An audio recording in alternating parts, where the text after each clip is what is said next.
So the live captioning is on, recording is on. Let me see. The recording is on. Okay, good. Sorry to interrupt you. Could I suggest that we send the correct link out to the AERI listserv, because there may be people who are trying to join who don't know how to get into the meeting. So what did you say? They got the email. I think Laura, yeah, Nicholas sent the email. Yeah. The link. So that link did not work because the link didn't work. Yeah, like I sent James this link. That's why he's here. It's because I sent it. Okay. Oh. So do you want me to do that very quickly now? Yes, please. Yeah. Let's just go with yes. Yeah. Yeah.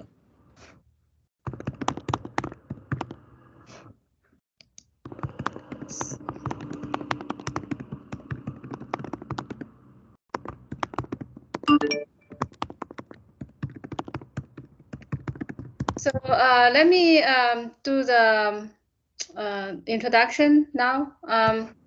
So hello everyone. Welcome to the AERI 2022 paper session 7. So before we get started, I will read an acknowledgement. I acknowledge that University of South Florida resides on the traditional homelands and the territories of the Seminole, as well as other historical groups, including the Calusa and the Tacobaga. So here I was required to make an announcement about some issues related to AERI. So following the opening of virtual AERI 2022, AERI's new bylaws were ratified. This means transitioning from the interim board to a new steering committee. And there are 4 positions left to fill, and the nominations remains open until Friday, July 16. Please consider supporting the transition by joining the committee. Nomination information is on the listserv, and if you have questions around what it would involve, please contact Joanne Evans. And now I'm going to send her some links to the bylaw and the board plenary slides. Send through the chat. Okay. We have 2 presenters today. The first presenter is Alexandra Pucciarelli. She's a PhD student from Rutgers. The second presenter is Devan Ray Donaldson. He's an assistant professor from Indiana University. So Alexandra, you can start your presentation now. Perfect, and I'm going to start my timer so I don't go over time. Okay, so I'm on Munsey Lenape land. My presentation, Finding and Fearing Disease in the Archives, Evidence, Eugenics, and Survivance. My uncle Richard was 30 years old when he won his Emmy for the Golden Globe. This should have been the beginning of an illustrious career, but shortly after this major win, he was diagnosed with a very rare form of MS. MS destroyed his frontal lobe, causing him to lose all impulse control, and he spent the rest of his life in psychiatric hospitals, prisons, and group homes before he died of complications of MS at the age of 50.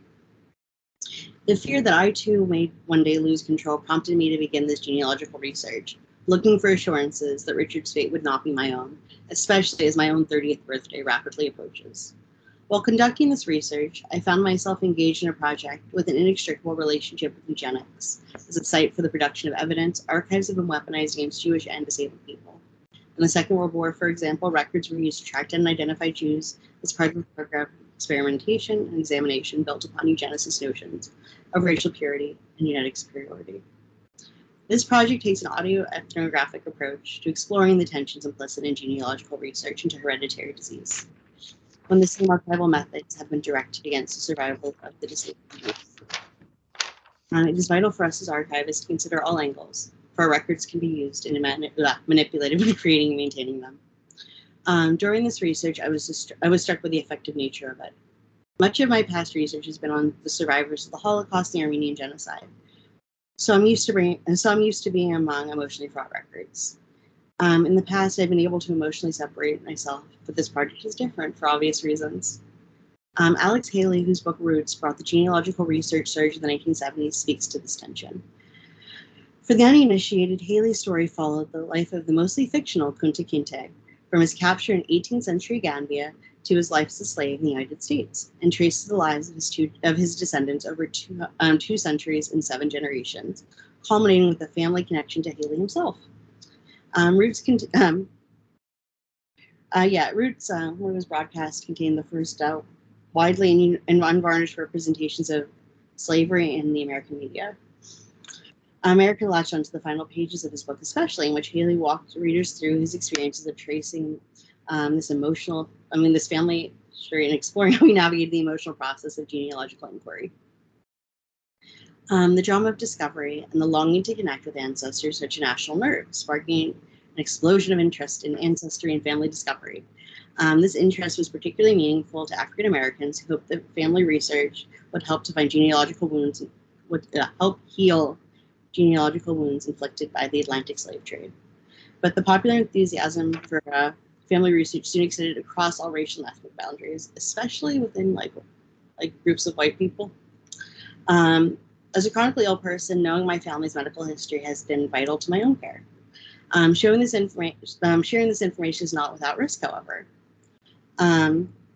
Say when mentioning a history of anxiety in your family, some doctors would automatically just say, oh, your issues relate to anxiety. Your heart's extremely fast because you must be extremely anxious because you're extremely anxious grandparents, which sort of true, but also not always true.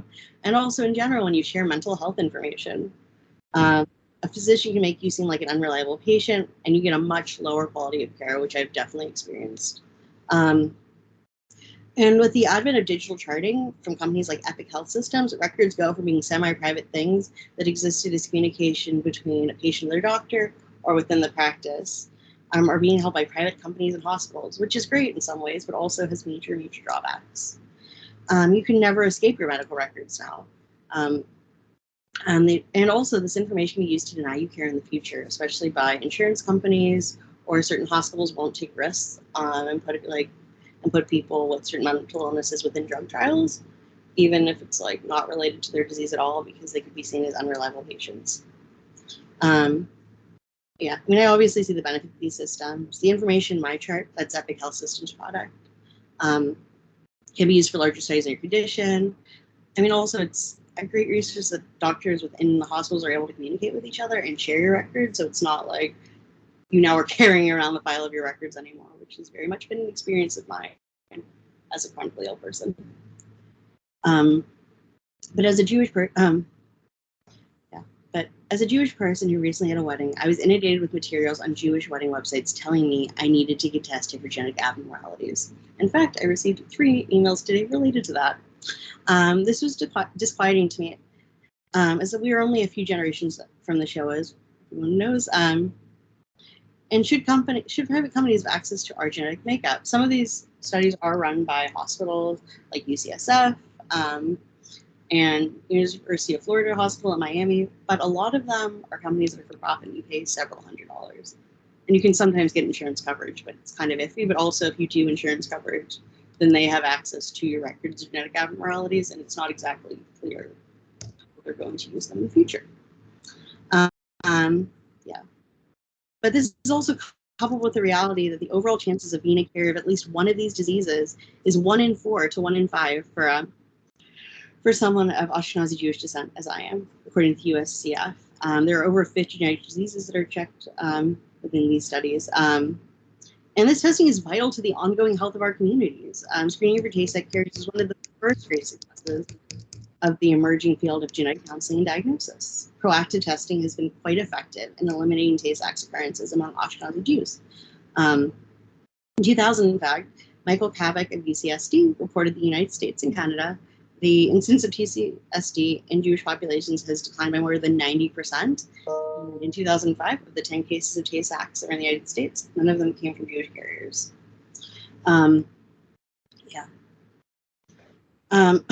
But yeah, this research has brought forward several tensions, but in this short period of time, I'm going to focus on the familial tension. This project has forced me to find answers to questions we didn't ask as a family. My grandmother, who lived with us for most of my childhood, was deeply saddened by what happened to her son, and she didn't like to talk about it. She came from a generation where you didn't say cancer at full volume, and you most definitely did not discuss what happened to Richard, because it was embarrassing. It's embarrassing to her. and very shameful because she felt responsible, even though she'd been assured by doctors, which I found out medical records, over and over again that this was not her fault, that this was a fluke. It happened so rarely. And when I would learn things about Richard as a child, it would be through overheard whispers, other family members talking, my mom telling somebody that she knew about it, like a friend. I did, however, frequently watch reruns of The Golden Girls with my grandmother after school. And when I was 6, I found out my uncle helped make the show. I told the world, I was telling everybody, I was so proud. I was like, have you seen The Golden Girls? Do you know the song? Thank you for being a friend. I was like, it's great. And then people started saying, well, like, where's your uncle? Why haven't I met your uncle? I met like everybody else in your family.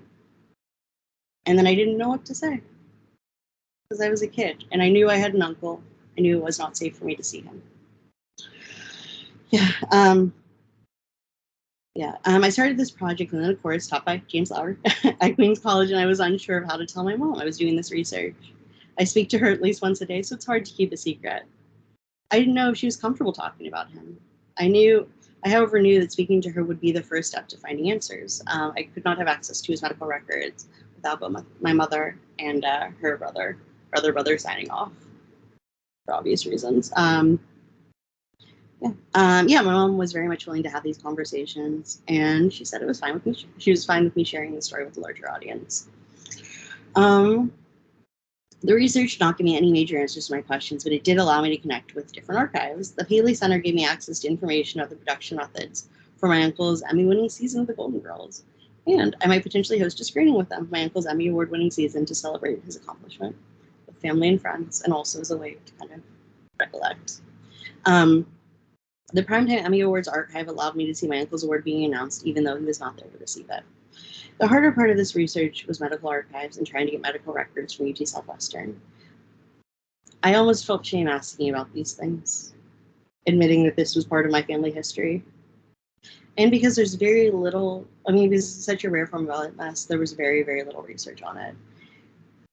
And I was able to find studies where I believed my uncle was like the subject of them. And it was kind of chilling. I've yet to turn in medical record requisition forms because I'm afraid of what I will find. I'm nervous to possess copies of those records. I don't know where they might end up or with who. Who knows? I move. I do a lot of things. And would those records be used against me? Yeah. Thank you. Okay. So I forgot to say that we will hold the QA until the end of the meeting, like both presenters have finished the presentation. So Devan, now you can do the presentation. Okay, and can you bring my slides up?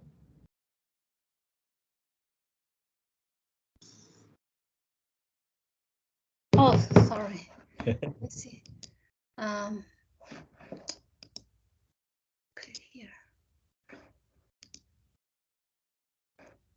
Back to the beginning, yeah. So, okay, great. Okay, so yes, the title of this presentation is Perception versus Reality, Understanding the Birth Certificate of Barack Obama, Trust and Misinformation.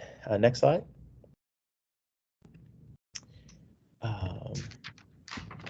In the past several years, problems of misinformation have become salient in public consciousness. In particular, misinformation campaigns directed at, among other things, the United States during the 2016 US presidential campaign have received a great deal of attention from whistleblowers, law enforcement, legislators, and scholars. Next slide, please. Similar campaigns aim to discredit COVID-19 vaccination efforts, January 6 attempts to overturn the US 2020 presidential election, and more. Next slide, please. Misinformation is multifaceted and can refer to different types of phenomena, including active measures implemented by hostile nations, attempts to affect stock prices for financial gain, and domestic propaganda.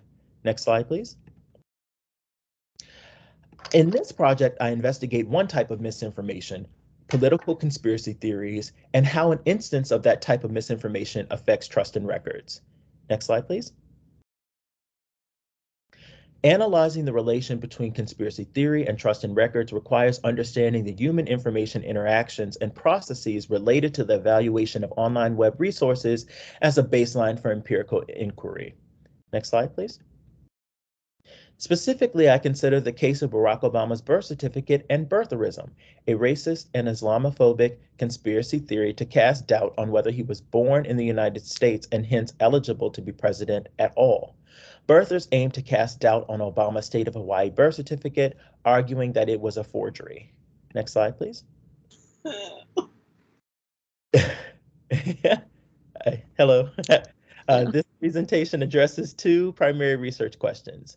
How do genealogists judge the trustworthiness of a digital image of Barack Obama's long-form birth certificate that was certified by a public official? And to what extent does birtherism specifically influence genealogists' perceptions of this digital image? Birtherism took place against a background in which conspiracy theories were targeting more documents essential to civil society and democracy. For example, there was a controversy surrounding President George W. Bush's draft records, and most recently, there were a series of conspiracy theories attacking the trustworthiness of ballots in several key states in the 2020 U.S. presidential election. In other words, it is likely that conspiracy theories, key public records, and trust will continue to be a contested space in the U.S. and elsewhere. A key reason that studying birtherism is important at this moment is that it took place long enough ago that we have enough distance to understand it, but it is contiguous enough with recent events that it can help us to understand and address them. Next slide, please. I employed survey research to elicit responses from actual records users about their trust in a record, former President Obama's birth certificate, whose legitimacy was flat out repudiated in a conspiracy theory, birtherism. Genealogists comprise the study sample because they are the largest user group for the type of basic identity record that was called into question. I used Qualtrics online survey software to support the design and administration of the web-based questionnaire. To enable data triangulation, the survey included open-ended and closed-ended questions to generate both qualitative and quantitative data that I could analyze to gain a comprehensive understanding of perceptions of trust in the birth certificate. I worked with the president of the Genealogical Society of Washtenaw County in Ann Arbor, Michigan, in the United States to advertise and explain the survey. In September 2014, she sent out an email that we collaboratively drafted, including what's going on. including a link to the survey to her member listserv, inviting them to participate. Of the 374 listserv subscribers, 80 took the survey, bringing the response rate to 21%. The survey was offered for 3 months between September and December of 2014, and I did not provide any incentives for participation. Next slide. To develop the survey, I downloaded a copy of Barack Obama's long-form birth certificate that was accessible from the White House website during the Obama presidency and available at the Obama White House Archives website after he left office. I embedded the document in the web-based survey form for the study participants to view. I included a brief description of the birth certificate, including the White House website URL where I got the birth certificate. The survey included 2 open-ended questions to ask participants whether they thought the digitized birth certificate was trustworthy and to explain why or why not. Participants were asked to list as many reasons as possible for their perceptions. Next slide, please. The survey also included the digitized archival document trustworthiness scale, which I refer to as DATES, as 12 closed-ended questions on a 7-point scale ranging from -3 or very untrustworthy to +3, very trustworthy, to measure participants' perceptions of the digitized birth certificate's trustworthiness. Next slide, please. Most of my participants were genealogists, used digital archives at least once a month, spent at least 30 minutes using documents per visit, were satisfied with the way digital archives display documents, were at least 40 years old, female, and were independents, Democrats, or Republicans. Next slide, please. Altogether, participants provided a plethora of terms, short phrases, lists, and paragraphs totaling 3,058 words to articulate a broad range of perceptions about the trustworthiness of Barack Obama's birth certificate. Based on my analysis of these qualitative data from my 80 participants, I found that 52 thought the birth certificate was trustworthy, 14 thought it was untrustworthy, 11 thought it had equally trustworthy and untrustworthy elements, and 3 did not fully indicate to what extent they trusted the birth certificate. Next slide, please. The most frequently mentioned reasons why participants thought Barack Obama's birth certificate was trustworthy related to authenticity, reliability, and certification. 48% of participants felt that the document shown to them was what it claimed to be, a digitized copy of Barack Obama's birth certificate, including the heuristic markings of a bound page from a birth certificate register. Next slide, please. At 36%, almost as many referenced the reliability of the document. For example, participants remarked it has pertinent information signed and dated by the mother and attendees. Next slide, please. 15% of participants cited their own expertise and knowledge, with one stating that the birth certificate looks authentic compared to similar birth certificates I have seen. Next slide, please. Examples of less common reasons for trusting the birth certificate include its source, a perceived lack of proof against its trustworthiness, and intrinsic value. 10% of participants considered the source of the document and its custodians as points of trust. For example, participant 71 thought Barack Obama's birth certificate was trustworthy because it has been verbally certified by several officials in Hawaii. Next slide, please. In contrast, concerns about whether Barack Obama's birth certificate was authentic, reliable, or certified dominated participant statements for those who thought it was untrustworthy. 25% of these participants had concerns about its authenticity. Its lack of a raised seal was, for some, solely enough to discredit the document. Additionally, multiple participants mentioned that regardless of whether they could actually perceive any changes to the digital image, the belief that it could have been tampered with influenced their perceptions of the document as untrustworthy.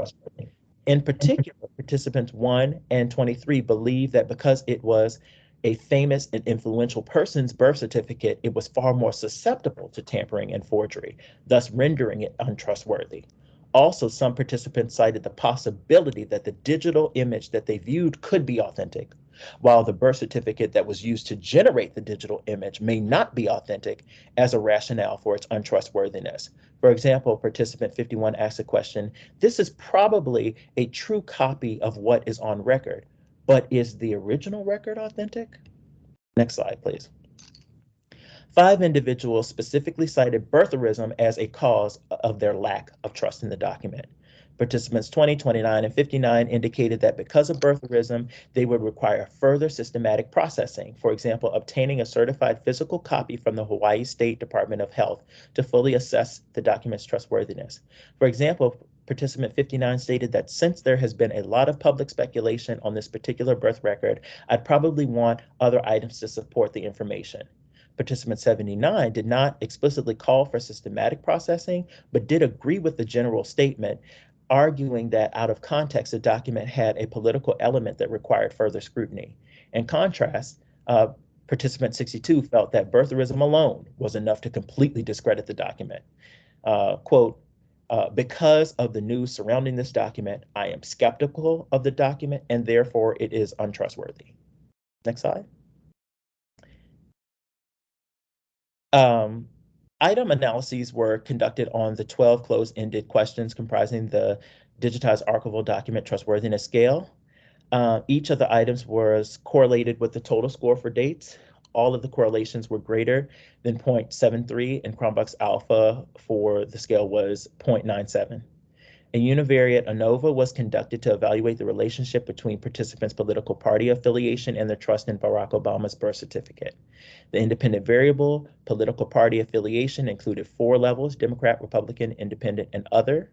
The dependent variable was the perceived trustworthiness of Barack Obama's birth certificate as measured by dates.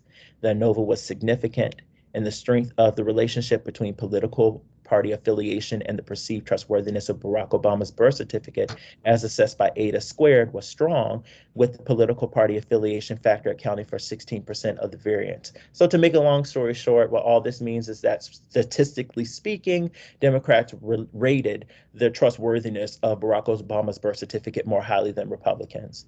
Next slide, please. And this box plot provides a visualization of participants' ratings of the trustworthiness of Barack Obama's birth certificate based on their political party affiliation. Next slide, please. My primary contribution to the research literature is my finding that a conspiracy theory can unduly affect the evaluation of an archival web resource in ways that run counter to guidance and recommended practice for their evaluation. Ideally, when evaluating digitized archival materials, knowledgeable individuals would first consider authenticity and reliability. They would then cross-reference their interpretation of those criteria in the context of the digital document with other research, information, etc. on the topic to reach an informed evaluation. Only after this systematic processing, if at all, would they consider unscientific, subjective hearsay, such as a conspiracy theory. In contrast, the survey responses with birtherism codes in my data set suggest that some individuals' evaluations took the opposite approach. They formed their judgments of Barack Obama's birth certificate either solely or in part because of birtherism. Simply put, birtherism suggests that conspiracy theories can act as a moderating variable that undermines the efficacy of normal or recommended practices and procedures for the evaluation of online web resources such as birth certificates. Next slide, please. My findings demonstrate the need for more public education on why archivists and other records custodians have limits on the information they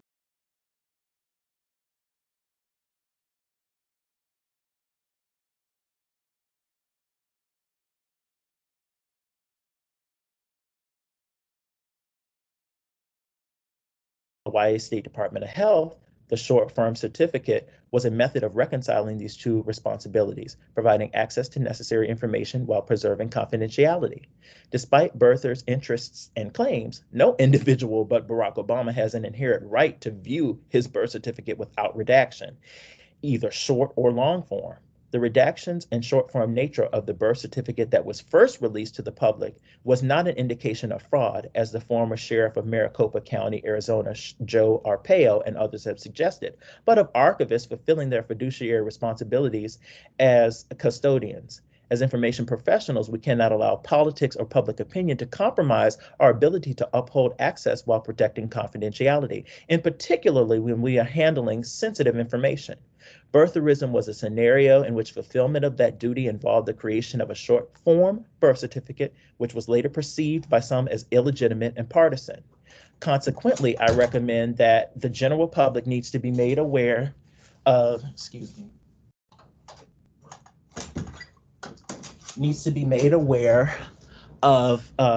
more aware of the concept of equitable access to information and how that informs the provision of access to archival materials. Because I predict that birtherism will not be the last time that a conspiracy theory contests a vital record, I recommend that archivists disseminate correct information to counteract the spread of misinformation about the authenticity of vital records using what I call the identify, verify, disseminate strategy. First, archivists should identify what vital records are being called into question, what misinformation is being spread about the vital records, and what conspiracy theories propagate misinformation about the vital records. Social media may provide an excellent source for this stage. Chirag Shah, associate professor at the University of Washington iSchool, offers guidance on collecting and analyzing social media data, for example, from Twitter and YouTube, that could be useful for identifying misinformation and conspiracy theories that are associated with vital records. Second, archivists should verify the authenticity of the vital records using information about the provenance, preservation, and provision of access to the vital records. And finally, archivists should disseminate information about the trustworthiness of the vital records based on knowledge of their authenticity and custodial history. I recommend archivists use similar channels to disseminate correct information about the vital records that conspiracy theorists use to spread misinformation about the same. For example, if a conspiracy theorist uses Twitter to circulate misinformation about a vital record as part of a conspiracy theory, the archivist responsible for preserving the vital record should also use Twitter to circulate correct information about its authenticity and custodial history. Additionally, if the conspiracy theorist applied a Twitter hashtag while sharing this misinformation, archivists should use the same to share known details supporting the vital record's trustworthiness.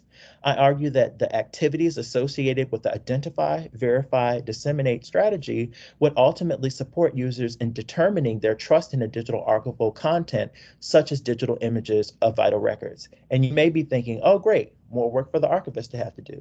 Well, consider the alternative. Even though explicit references to birtherism were limited in my data set, it nonetheless deserves academic study, as we are just now beginning to understand the impact of conspiracy theories on various forms of human information behavior, including people's credibility assessments of a range of information and online resources. In the greater context of information professionals and technologies, my study shows why birtherism is such a crucial subject for scholarly study. Serwer shows that as a conspiracy theory, birtherism was more a statement of values, a way to express allegiance to a particular notion of American identity. I consider the fact that for some of our participants, this conspiracy theory became a moderating variable in the scholarly evaluation of a digital image of an archival document as an incredibly serious issue. But this finding is indicative of the ripple effect caused by birtherism over the course of several years.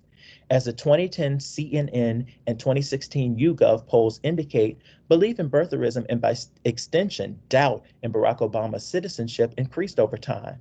One would have expected that as the long-form birth certificate was released in 2011, the 2016 YouGov poll would have measured less doubt. Unfortunately, this was not the case. This could be attributed to different sample sizes between the polls, but could just as easily be attributed to the diffusion of birtherism in American culture over time, seeding further doubts among individuals. To my knowledge, my study is the first to move beyond whether people thought Barack Obama was born in the United States to ask questions about his birth certificate, including what influenced their perceptions of it. My qualitative data enabled me to capture empirical findings from participants in their own words about the explicit link they drew between this conspiracy theory and the digital image. Additionally, my quantitative data provided a more nuanced view of the impact of birtherism than prior research. For instance, public opinion polls reflect the overall trend where Republicans were least likely to think Obama was born in the United States, followed by independents and Democrats. Similarly, in my study, Republicans were least likely to think Barack Obama's birth certificate was trustworthy, followed by independents and Democrats. However, in contrast to the binary yes-no response choices in prior public opinion polls, I was able to get a sense of just how trustworthy our participants thought Barack Obama's birth certificate was, because I measured their perceptions on a scale. The mean date score for Republicans in my study was 0.53, falling midway between neither untrustworthy and trustworthy and slightly trustworthy in my response categories. This suggests that even in the group who doubted the birth certificate the most, some did not think it was completely untrustworthy. The structure of my research design enabled these discoveries. My research has implications not just for archivists, but for anyone who is responsible for making sure the wrong information does not get into the wrong hands and the right information is used properly. I argue that archivists, custodians, or any other type of information professional cannot allow partisan, racially motivated phenomena to compromise their professional evaluations and responsibilities to the public. Barack Obama was the second United States president to have his birth certificate publicly questioned. The first was Chester Arthur back in the 1800s. However absurd this may seem to some, in 2020, the legitimate presidential victory of Joseph Biden, the 46th president of the United States, was later questioned by some of the same birthers who challenged Obama's citizenship, even resulting in a deadly attempted insurrection. In this COVID-19 defined era marked by divisive alternative facts and misinformation, there is more responsibility upon us than ever before to uphold informational integrity. The continuation of research like mine is crucial to fulfilling this duty. And Jianfeng, if you just skip forward to the last slide, people can, the very last one. Keep going.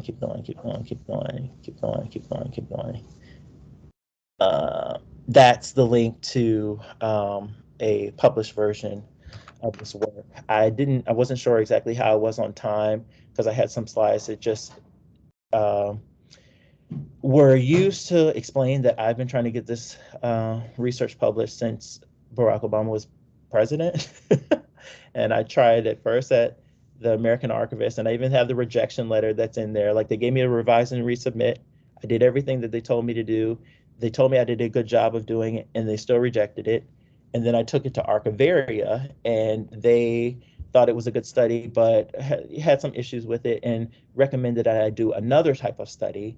And I agreed with them. So I went ahead and did that other study. And so I have a 2019 article called the Trust in Archives, Trust in Digital Archival Content, or TIA-TDAC framework. And that the discussions that were had that spun out of that led to the development of that paper. And then I just kind of gave up on it after those two things. And I was also working on a lot of concurrent projects, but somehow, because, I actually first presented on this work at AERI 2015, just the qualitative piece. So, for the doctoral students that are in the room here, I think that we just talk about the finished products, but we don't necessarily talk about the process. And there certainly hasn't been a paper that I've worked on where it's gone through that many different publication venues and experienced that many revisions, and even, oh, you did a good job revising, but I'm still going to reject it. But I think when I first finished this work, I was just finished with my PhD, and I was just really concerned about showing that the scale that I created for my dissertation works, but there wasn't enough about the why, right? And I think that's why, even though they thought it was good, it just wasn't good enough to get published, because I was more focused on the results and not taking a step back and really, situating it with the other literatures that are relevant. So, I kind of wanted to get into that, and if people have questions about that, please feel free to ask. So now is a question time. Anybody has question for both Alexandra and Devan?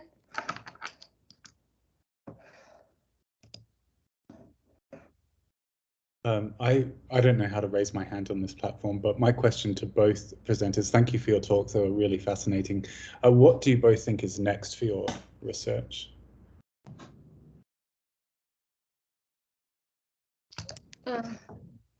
We can't hear you, Alexandra. Let's see. Hate this. Okay, Devan, why don't you go first? Oh, well, I'm done with this particular one. Like, I pushed and pushed and pushed and pushed and pushed. And I feel like I did what I wanted to do with this. And I hope that people take a look at it, and really, because I think that this isn't the last time we're going to see this. I mean, it might not necessarily be called birtherism, and it's not going to be about Barack Obama, because he can't be president again because he's run 2 terms, but we might see this again. And so hopefully there's lessons to be learned about what we can do. Like I was saying, Dr. 𝐏𝐚𝐩𝐞𝐫𝐬, she came out and attested to the authenticity of that vital record. And for some, that was really helpful in helping them kind of wade through the confusion about, hey, it actually is trustworthy. Because, I mean, whether you're a Democrat or Republican, or whether you like a person's politics or not, that's one thing. I mean, we can decide to vote for who we choose. But, like, he was born here, like, and it is real, right? So, like, I think, like, yeah, we have to stand up when we know that there hasn't been anything differently about how we have taken care of any particular document, regardless of what the political environment is like. Yeah. So I'm clean. I mean, I'm still working on this paper, trying to tie it up, but I mean, I'm very sorry. Sorry, it's just coming out of me without thinking. Yeah. So yeah, I'm still clearing up the ideas of this paper. Yeah, I mean, I'm very interested in these medical records, and how UT Southwestern processes them. But yeah, I'm cleaning this up for a book chapter, and it's kind of hard to sort through all of these feelings I'm having about it, because I didn't really expect to. because I didn't really have a lot of emotions about this situation because it was kind of something I grew up with. But it's deeply sad. I mean, it's saddening, obviously. And it shows you all of these issues like in the system. Yeah. And I think like because there's no, there was still no way that like would have really helped Richard, really helped the community. And it's frustrating. It's really, yeah. I don't know. Yeah. So, any more questions? Oh, I know Carol. Carol, you have a question? Go ahead. I do. My question's for Devan. I hope I'm pronouncing your name correctly. Yeah. Yes, you are. Okay. Okay, great. I'm really fascinated at how you weren't able to it took so long to get this research published within the archival literature, and the fact, like, do you have a sense of why that was? Or, it seems like they're always looking for content. Yeah. So with the American Archivist, they felt like in the time span between when I submitted the original manuscript and when I did the revise and resubmit, that the time had kind of passed for a paper about Obama's birth certificate. And it is about Barack Obama's birth certificate, but it's also about the implications. And that's what's relevant. That's what's going to transcend, beyond there. But, I think there were so many other things going on with fake news and alternative facts that they kind of just wanted to move on to that. So that's what was in the rejection letter. John Fane, can you go back one slide?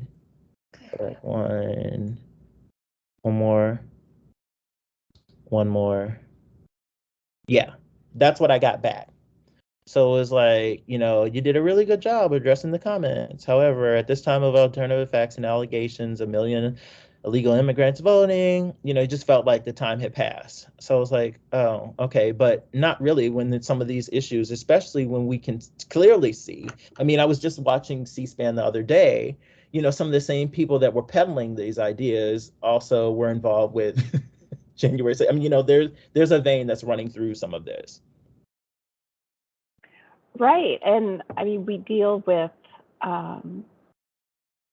history and the past and memory keeping. And a lot of our articles have to do with subjects that are long past. So I don't think that's a great answer from them. I feel like that is worthy of a exploration as well. Yes, and believe you me, there are people that, including my chair, he was like, that is crap, and my advisor, when I showed them this was the response I got back. They're like, are you serious? Because yes, we have a lot of historical periods. We have a lot of case studies that deal with issues that happened way, decades or even centuries ago, that get published in some of our archives journals. So, I was surprised when we know that there is work that can be even, much more historical in nature that gets published, why that was received that way. But, what and that's kind of what I was trying to get to with some of what I had towards the end here is that maybe it's just that I didn't talk enough about the implications because I was just so worried about, hey, the scale works. But there was so much more to say. So the paper that I have in JSIST is much different than the paper that I submitted, years ago to the American Archivist. So I think that even though I had these rejections, each time that I worked on it, I made it better and better, and I had more articulate discussion of the implications of the research. Okay, we are running out of time. So I want to thank all the presenters and all the attendees. We had a great session. So I hope you enjoy the rest of the day. All right. Maybe see you in the next session. Thank you. Everyone. Thank you. Bye.